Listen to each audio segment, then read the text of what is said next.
Seria Relații cu suflet, valorile care ne țin împreună. Episodul 12. Loialitatea sufletească. A rămâne chiar și când e greu. Loialitatea nu e despre a nu pleca niciodată, ci despre a fi acolo cu tot sufletul atunci când ai putea fugi. Într-o lume care învață fuga, loialitatea pare un act de nebunie, dar, de fapt, e un act de iubire conștientă, de maturitate, de prezență vie.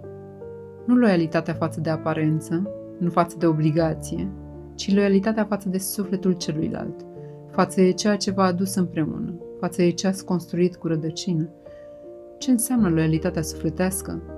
Să nu pleci în primele valuri de disconfort, să nu te ascunzi când celălalt se prăbușește, să nu lovești acolo unde inima s-a dezgolit, să spui te văd și sunt aici chiar și când e greu, confuz, tăcut.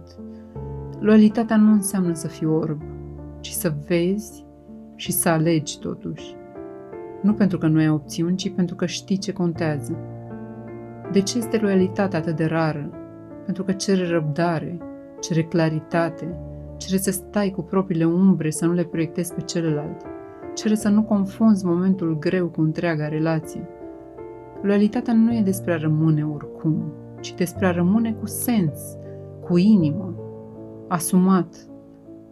Ce nu este loialitatea? Nu este negarea de sine, nu este sacrificiu perpetu, nu este rămân pentru că trebuie, nu este iubirea fără granițe.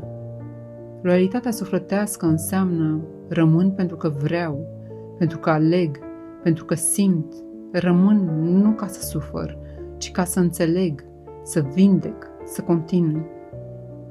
Poate vrei să te întrebi, pentru ce aleg să rămân cu adevărat? Ce parte din mine se simte loială și ce parte se teme? Pot fi loial fără să mă pierd?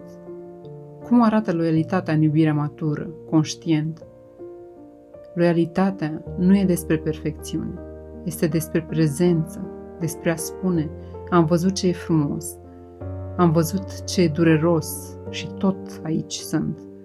Nu pentru că e ușor, ci pentru că este adevărat. Așa se simte loialitatea sufletească, ca o mână întinsă în întuneric, ca un nu știu cum, dar sunt aici, ca un te țin atunci când celălalt se simte pierdut. Este ultima piesă tăcută dintr-o relație profundă și poate cea mai valoroasă.